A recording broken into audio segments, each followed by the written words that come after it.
¿Navidad? Mi hermano recibió un Ferrari, yo, unos calcetines de $2. Mi mamá se rió, sé humilde, cada uno recibe lo que merece. Esa noche me fui, pero dejé un regalo bajo el árbol. A la mañana siguiente, ella no dejaba de gritar. La mañana de Navidad, mi hermano menor, Javier, descubrió un Ferrari nuevo en el garaje con un lazo rojo gigante sobre el capó, mientras yo desenvolvía un par de calcetines de $2 con la etiqueta de liquidación aún pegada. Mi madre se rió, no con amabilidad, sino con una sonrisa burlona, aguda y satisfecha, y dijo, sé humilde. Cada quien recibe lo que merece. Mi hermano aceleró su nuevo motor. Yo sostuve los calcetines. Y en ese preciso instante, algo dentro de mí finalmente se rompió. A la 1 de la madrugada de esa noche, mientras toda la casa dormía bajo las brillantes luces navideñas, hice una maleta, coloqué un regalo de Navidad muy específico bajo su árbol y desaparecí sin decir un solo adiós. A la mañana siguiente, cuando mi madre abrió ese regalo, gritó tan fuerte que los vecinos la oyeron. No volví para verlo. No lo necesitaba. Ya sabía lo que significaba ese grito. Mi nombre es Sofía. Tengo 30 años. Y durante años, fui la hija responsable. La que siempre se sacrificaba, siempre trabajaba, siempre daba. A los 27, me convertí en analista financiera senior en una importante firma de inversión, ganando más dinero del que nadie en mi familia jamás esperó. Mis padres me llamaban con orgullo su historia de éxito, la que sacaría adelante a la familia. Aplaudían más fuerte que nadie mis logros, elogiaban mi disciplina y presumían de mí ante cualquiera que quisiera escuchar. Pero su orgullo no era amor. Era un presagio. Poco después de conseguir el trabajo de mis sueños, el salón de eventos de mis padres junto al lago comenzó a colapsar financieramente. Se me acercaron con voces que temblaban lo justo para ser convincentes. Llevaban 3 meses de retraso en los pagos, dijeron. Era temporal. Lo prometieron, solo hasta que el negocio se recuperara. Les creí. Acepté de inmediato. Pensé que estaba haciendo lo correcto por la familia, por lealtad, por amor. No me di cuenta entonces de que lo temporal se extendería a 3 silenciosos años, o que mi generosidad terminaría comprándole un Ferrari a mi hermano mientras yo vivía como una estudiante sin dinero. Pero esa verdad se revelaría poco a poco, construyéndose hasta la mañana de Navidad que lo terminó todo. Mis padres describieron su situación financiera con delicadeza al principio, casi poéticamente, como si las palabras pudieran suavizar las matemáticas. El salón de eventos junto al lago había sufrido después de la pandemia. Las reservas habían caído y los clientes posponían bodas indefinidamente. Dijeron que les avergonzaba pedirlo y que solo serían 3 o 4 meses de apoyo. Enfatizaron que yo era la que entendía de dinero, que era su forma sutil de decir, tú ganas más, así que deberías arreglar esto para nosotros. Acepté sin dudarlo, no porque estuviera obligada, sino porque los amaba y creía en ellos.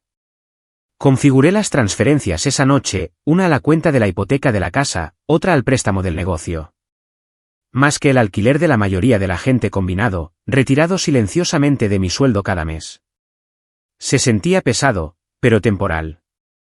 Excepto que lo temporal se convirtió silenciosamente en rutina, y la rutina en expectativa. El primer mes me agradecieron 3 veces. El segundo, solo una. Para el cuarto mes, silencio. Sin actualizaciones, sin señales de mejora. Solo un entendimiento tácito de que la ayuda ahora era una parte estándar de su plan financiero. Mientras tanto, el salón de eventos comenzó a publicar más fotos en línea, nueva decoración, iluminación mejorada, salones de novia remodelados, un arco de entrada rediseñado. Lo llamaron mejoras esenciales para atraer clientes de nuevo. Y esa palabra, esencial, se convirtió en su escudo. De repente, todo se volvió esencial. Muebles nuevos, pintura nueva, nuevo paisajismo exterior. Mi madre afirmaba que era marketing. Mi padre decía que era imagen de marca. Y yo me decía a mí misma que no lo cuestionara porque no quería ver la verdad. Mi dinero no los estaba salvando del colapso. Les estaba permitiendo fingir que nada había cambiado.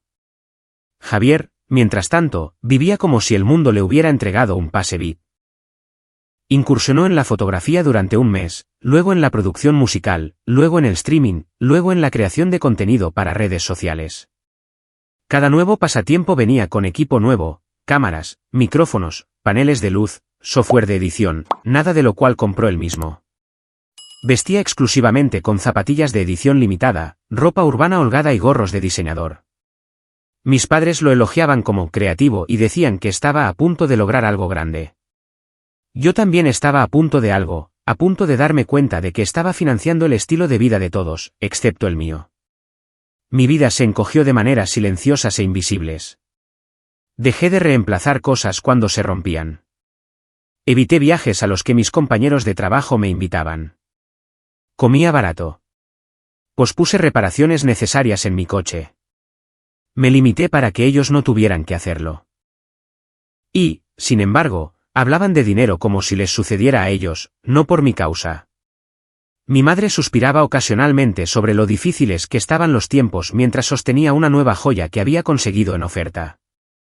Mi padre hablaba de cómo el negocio solo necesitaba una gran temporada mientras planeaba expansiones de jardinería. El peso emocional no estaba en lo que decían, sino en lo que no decían. Ni una sola vez mencionaron cuando planeaban reanudar el pago de sus propias facturas. Hubo un momento, casi olvidable, que lo cambió todo para mí. Mis padres organizaban una pequeña fiesta de compromiso en el salón y me pidieron que llegara temprano.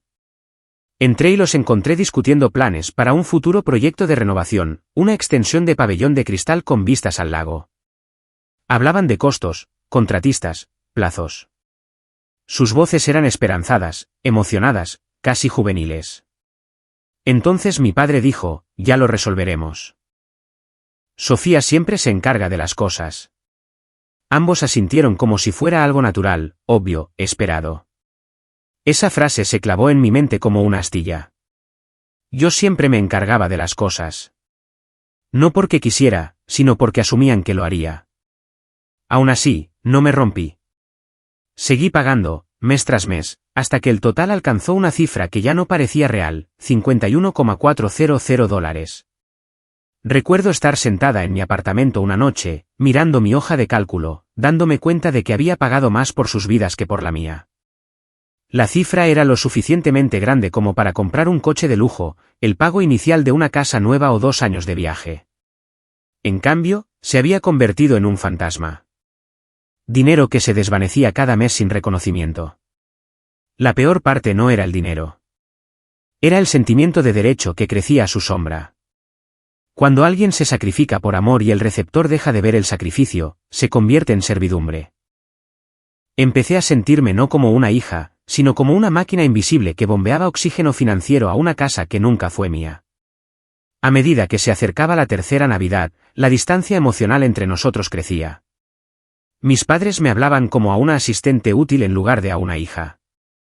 Javier me trataba como a un personaje secundario en su vida. Y yo, agotada, sobrecargada y erosionándome lentamente, seguía diciéndome que todo mejoraría.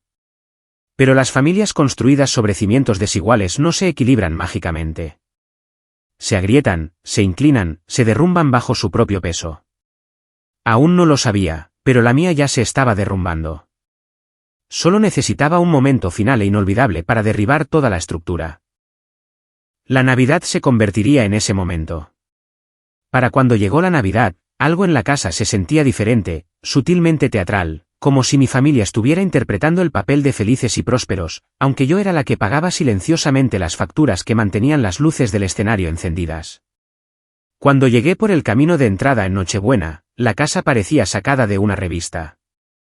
Nuevas luces exteriores proyectaban cálidos reflejos dorados sobre la nieve.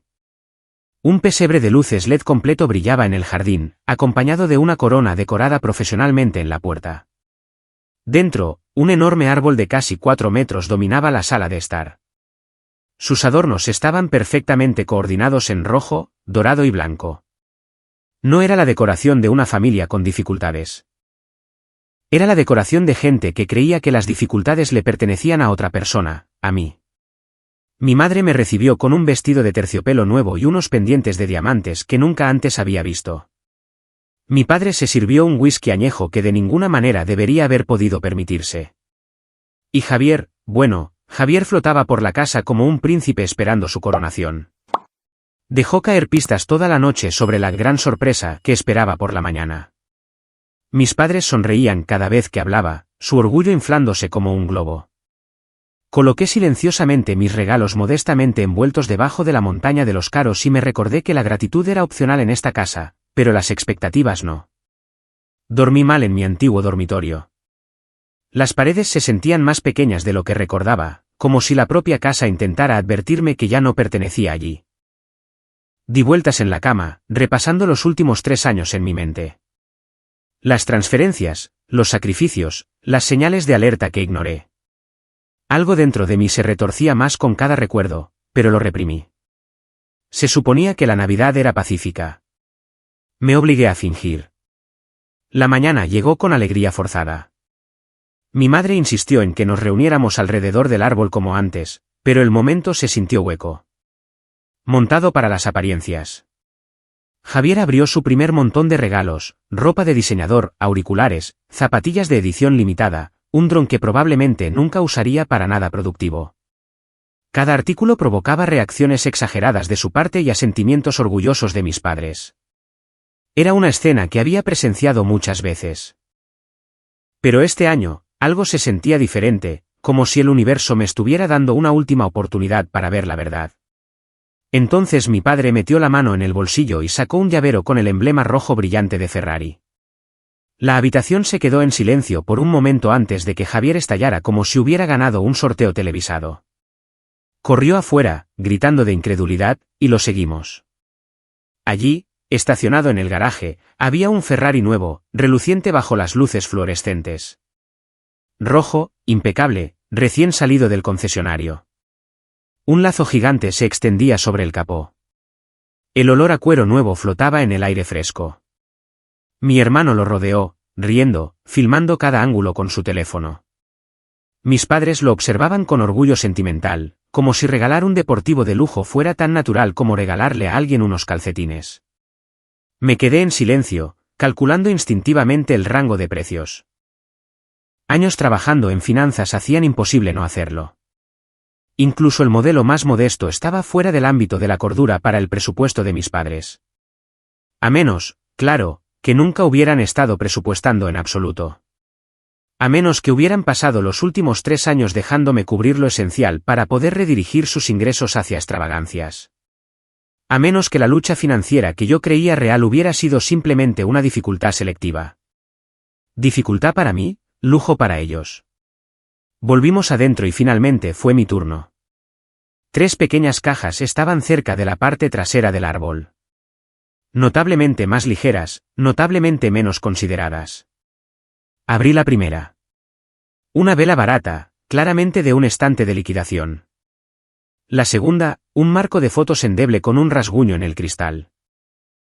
Y la tercera, mi verdadero regalo, era un par de calcetines, blancos, delgados, doblados descuidadamente, con una brillante etiqueta roja de liquidación de $2 todavía pegada, como un insulto. Mi madre no ocultó su sonrisa burlona. Ni siquiera intentó suavizar el momento. Sé humilde, dijo, su tono goteando satisfacción. Cada quien recibe lo que merece. Javier se rió. Mi padre soltó una risita y sentí que algo agudo y definitivo se rompía dentro de mí. No fue dramático. No fue ruidoso. Fue silencioso. Una quietud tan absoluta que me asustó más de lo que la ira jamás podría hacerlo. En ese momento, los últimos 3 años se desplegaron con perfecta claridad, las renovaciones, las nuevas joyas, las mejoras del salón, las costosas decoraciones, el equipo que Javier necesitaba para cada nuevo pasatiempo.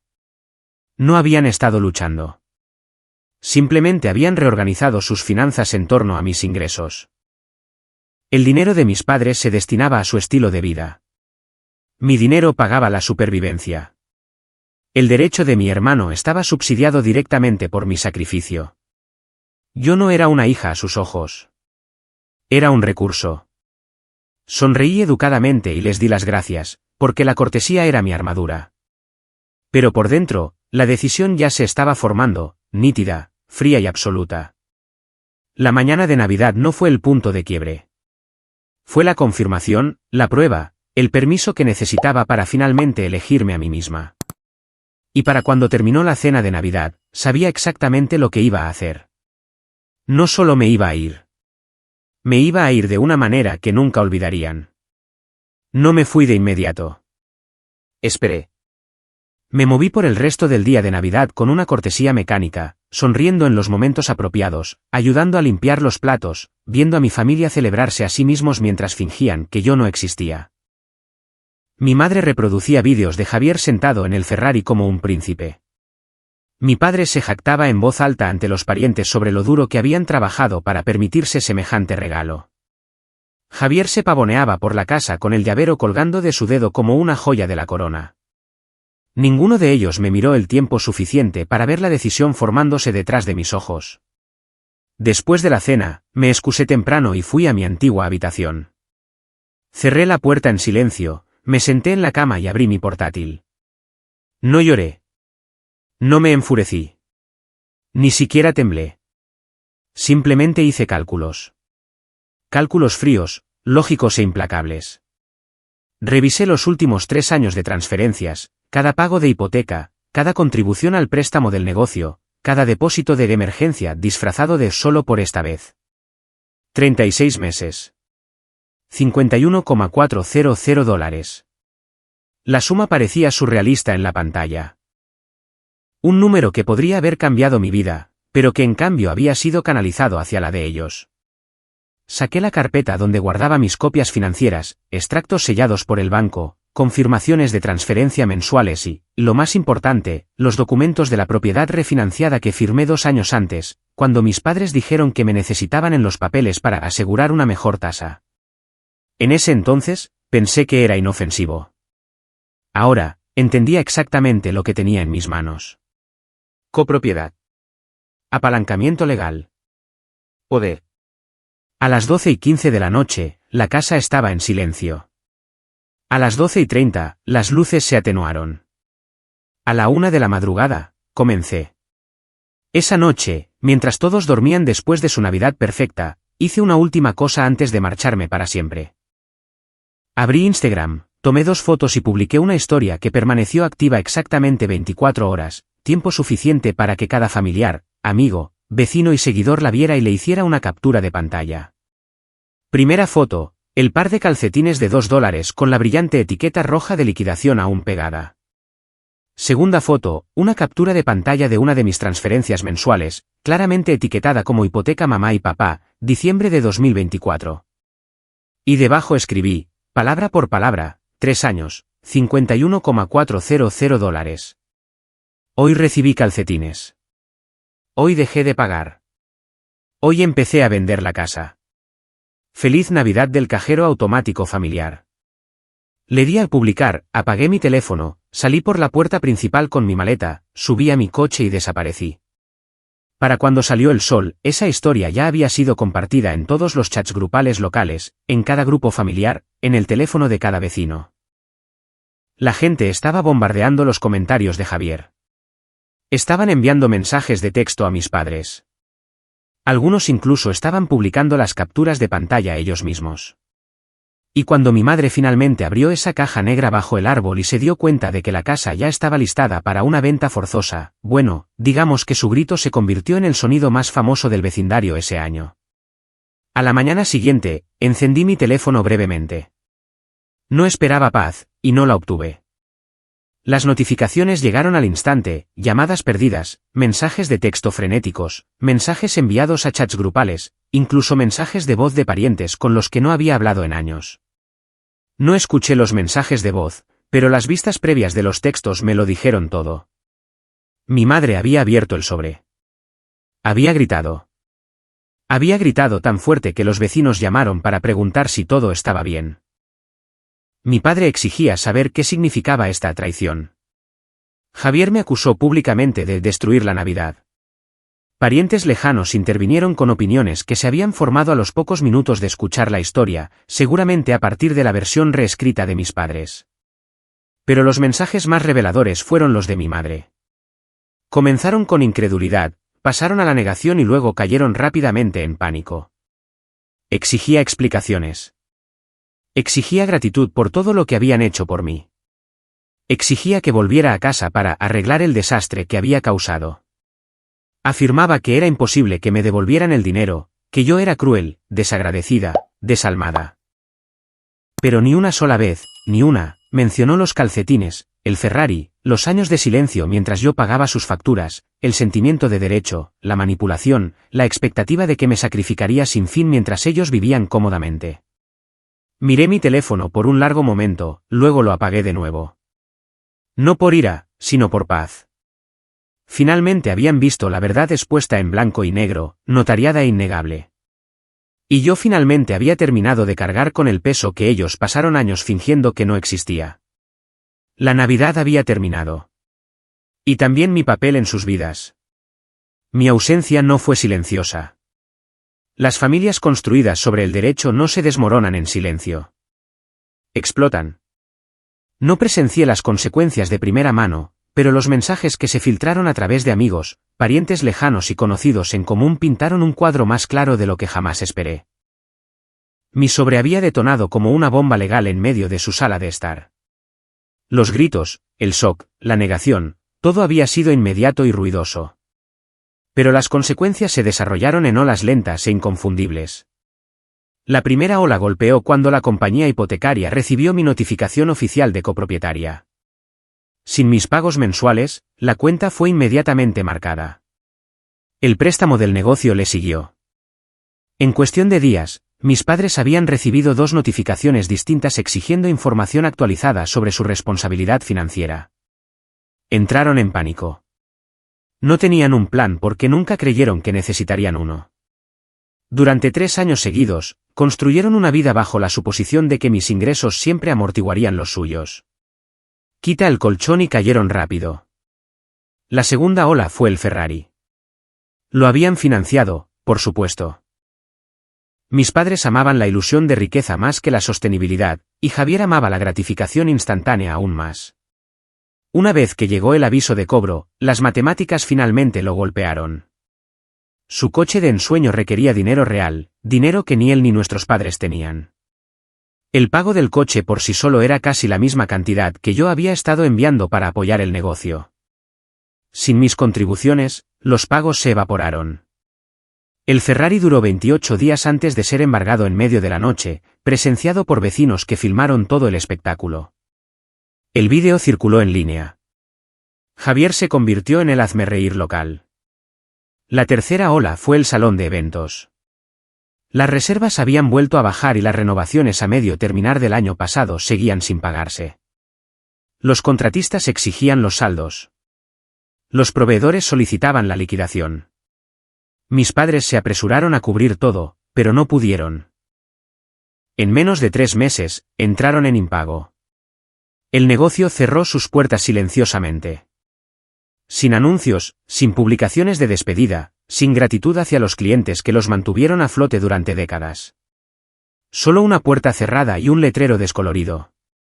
Todos los años que pasaron invirtiendo dinero en apariencias terminaron exactamente como siempre terminan las ilusiones, vacías y olvidadas. La casa fue lo siguiente. Sin mis pagos, se atrasaron rápidamente. Intentaron negociar.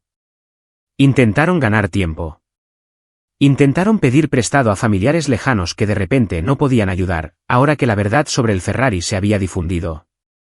Finalmente, comenzó el proceso de ejecución hipotecaria. Perdieron la casa 6 meses después de esa Navidad. La vida que construyeron sobre mi sacrificio se derrumbó con la misma facilidad con la que esperaban que yo la sostuviera para siempre. ¿Durante todo esto, se acercaron para disculparse? No. Se acercaron para culpar. Los fragmentos que me llegaron siempre tenían la misma narrativa, yo los abandoné. Yo arruiné la Navidad. Yo causé la devastación financiera. Yo fui egoísta. Ni una sola vez mencionaron el dinero que les había dado. Ni una sola vez reconocieron los años que me dejaron ahogándome en silencio mientras ellos vivían cómodamente. En su versión de la historia, dejé de interpretar el papel que escribieron para mí, y eso en sí mismo fue el crimen. Mientras su mundo se derrumbaba, el mío se expandía. Por primera vez desde que conseguí mi trabajo, tenía el control total de mi propio sueldo. Mi primer acto fue simple, reemplacé mi coche moribundo por algo fiable. Nada extravagante, pero completamente mío. Luego, me mudé a un apartamento en un rascacielos con vistas al río. Un espacio lleno de luz, silencio y espacio para respirar. Lo amueblé con piezas de calidad por primera vez en mi vida, eligiendo todo intencionadamente, no solo porque era la opción más barata. Mis rutinas también cambiaron. Compraba alimentos sin revisar mi saldo. Decía que sí a las cenas. Viajé, no impulsivamente, sino con propósito. Un viaje de 2 semanas a Grecia con vistas a la costa que lavaron años de agotamiento de mis huesos. Un fin de semana en Nueva York para una conferencia financiera que reavivó mi ambición. Una escapada espontánea a Vancouver con Mateo, quien me había visto transformarme sin intentar controlarme o arreglarme. No derroché irresponsablemente. Simplemente viví de la manera en que alguien con mis ingresos se suponía que debía vivir desde el principio. Profesionalmente, prosperé. Liberada del pánico financiero silencioso que una vez saboteó mi concentración, asumí proyectos importantes y entregué resultados rápidamente. La dirección lo notó. Recibí un ascenso y una bonificación sustancial. Mis colegas preguntaban cómo había logrado ese repentino resplandor, sin saber que la respuesta era simple: había dejado de ser el cimiento no remunerado de la vida de otra persona. Ocasionalmente, surgían chismes sobre mi familia. Cómo se mudaron a un pequeño alquiler lejos de la ciudad. Cómo Javier culpaba a todos menos a sí mismo por perder el coche. Cómo mi madre lloraba a los parientes por los hijos desagradecidos. Como mi padre insistía en que estaban empezando de nuevo, aunque nunca había aprendido a empezar desde nada que no fuera la negación. Pero no respondí. No me involucré. No corregí su versión de la historia. Que me pintaran como la villana si eso los hacía sentir mejor. Las villanas duermen bien cuando finalmente dejan de ser explotadas. La sanación no requería su disculpa. Requería mi distancia. Y cuanto más me alejaba de ellos, más claro se volvía todo. No fui cruel. No fui desalmada. Fui libre. En los meses que siguieron a su colapso, el silencio se convirtió en el nuevo lenguaje entre nosotros. No un silencio pacífico, sino un silencio denso y contaminado. Del tipo que se forma después de que toda la verdad ha sido expuesta, después de que cada máscara ha caído, después de que cada mentira ha perdido su poder. Mi familia nunca se disculpó. Nunca reconocieron la verdad detrás de los $51,400. Los años que pasé luchando en silencio para que ellos pudieran mantener comodidades que nunca se ganaron. El Ferrari que le regalaron a Javier el mismo mes que afirmaban no poder pagar su propia hipoteca. Nunca, ni una sola vez, dijeron nos equivocamos. En cambio, desaparecieron entre los escombros de sus propias decisiones. Siguiendo hablando, siguiendo culpando, pero hablando a otros, culpando a otros, nunca a sí mismos. Y por primera vez en mi vida, su silencio no me dolió. Me liberó. Escuché cosas, por supuesto. Pequeños fragmentos de información llegaban a mí como restos de un naufragio.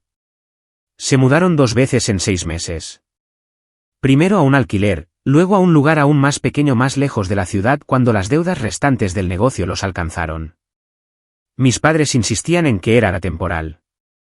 La misma palabra que usaron cuando me pidieron ayuda por primera vez. La misma mentira reciclada, pero ahora sin nadie que la creyera. Javier volvió a casa después de perder no solo el Ferrari, sino también su credibilidad en línea. Había sido conocido como el chico del coche por un breve momento. Sin él, no quedaba nada que mostrar, nada que filmar. Su era de creador terminó de la misma manera que comenzó, con un brillo prestado que no era suyo. La gente en Internet nunca olvida la humillación pública. Su nombre se convirtió en sinónimo de derecho. No necesité añadir nada a la historia. Se arruinaron perfectamente sin mí. Mientras tanto, mi vida se estabilizó en algo tranquilo, hermoso y enteramente mío. Me despertaba sin pavor en el pecho. Revisaba mi cuenta bancaria sin prepararme para el daño. Hacía largas carreras por el río, cocinaba comidas de verdad, leía libros por las noches en lugar de revisar hojas de cálculo para ver si podía pagar reparaciones o la compra. Mateo y yo desarrollamos algo real, no el tipo de relación basada en rescatar o arreglar, sino una construida sobre el respeto, el espacio y la elección. Él me vio a mí, no a la versión de mí misma abatida por la obligación y la culpa, sino a la versión que siempre había existido debajo, ambiciosa, aguda, constante. La libertad no se sentía como una venganza en el sentido dramático y cinematográfico. Se sentía sutil, casi silenciosa. La iluminación cálida en mi apartamento, una nueva planta prosperando en el alféizar de mi ventana. Viajes de fin de semana sin culpa. Cenas donde pedía lo que quería en lugar de lo que podía justificar. Se sentía como oxígeno después de años de aire enrarecido. Pero la venganza seguía ahí. En cada elección que hacía por mí misma, en cada límite que mantenía, en cada silencio que guardaba. La venganza no era castigarlos. La venganza era negarme a dejar que me drenaran un día más de mi vida. Algunos parientes intentaron intervenir. Lo llamaron reconciliación, aunque nunca se trató de sanar. Se trataba de restaurar la conveniencia. Insistían en que la familia debe permanecer unida. Insistían en que todos cometemos errores. Insistían en que yo debía ser la persona más madura. Pero las personas que ofrecían este consejo eran siempre las que nunca habían sacrificado nada. Las que creían que el sufrimiento te da una obligación moral, no agotamiento. Las que se beneficiaban de mantener la paz, no las que pagaban el precio por ella. No les dije nada. Ni mi versión, ni mis razones, ni mis números. No necesitaba un jurado. No necesitaba validación. No necesitaba convertir a nadie a mi perspectiva. La verdad ya existía en los documentos, en los extractos bancarios, en los registros de embargo, en los avisos de ejecución hipotecaria. Cualquiera que quisiera ver la verdad podía encontrarla. Cualquiera que prefiriera la mentira podía conservarla. De cualquier manera, yo había terminado. Una tarde, meses después de que todo se calmara, pasé en coche por el antiguo salón de eventos. No lo planeé. Simplemente estaba de camino a una ruta de senderismo que Mateo sugirió. Las puertas estaban cerradas. Las ventanas oscuras. El letrero había sido retirado, dejando rectángulos descoloridos por el sol donde solían estar las letras. Redujimos la velocidad al pasar. Miré el edificio vacío, el lugar que inició mi espiral financiera y terminó mi relación con mi familia. Parecía más pequeño de lo que recordaba, frágil incluso, como si en el momento en que el dinero dejó de fluir, el propio edificio hubiera exhalado y colapsado hacia adentro. No dolió verlo. No desencadenó recuerdos. No abrió viejas heridas. Simplemente confirmó lo que ya sabía, nada construido sobre el derecho sobrevive. La gente pregunta cómo es el cierre. Esperan escenas dramáticas, gritos, confrontaciones, disculpas, grandes momentos emocionales. Pero el cierre rara vez se parece a una conversación. El cierre es silencioso. Es cuando te das cuenta de que ya no esperas su disculpa. Ya no ensayas lo que dirías si llamaran. Ya no sientes la necesidad de justificar tus decisiones. Simplemente vives sin ellos. Y vivir se siente ligero. No recibí una disculpa. No recibí responsabilidad. No recibí reconocimiento. Lo que obtuve fue algo mejor, mi vida de vuelta, mi tiempo de vuelta, mi voz de vuelta, y la certeza de que si no me hubiera marchado esa noche a la 1 de la madrugada con una maleta y un plan, podría seguir atrapada en una vida donde mis necesidades eran lo último. Hasta el día de hoy, ninguno de ellos se ha disculpado sinceramente. Y he dejado de esperar, porque algunas familias no se rompen, se rebelan. Y una vez que ves la verdad, no puedes dejar de verla. Ellos perdieron la casa, el coche, el negocio y la comodidad que yo pagué. Yo no perdí nada. Lo gané todo. Y la verdad es simple, nunca he vivido mejor que ahora.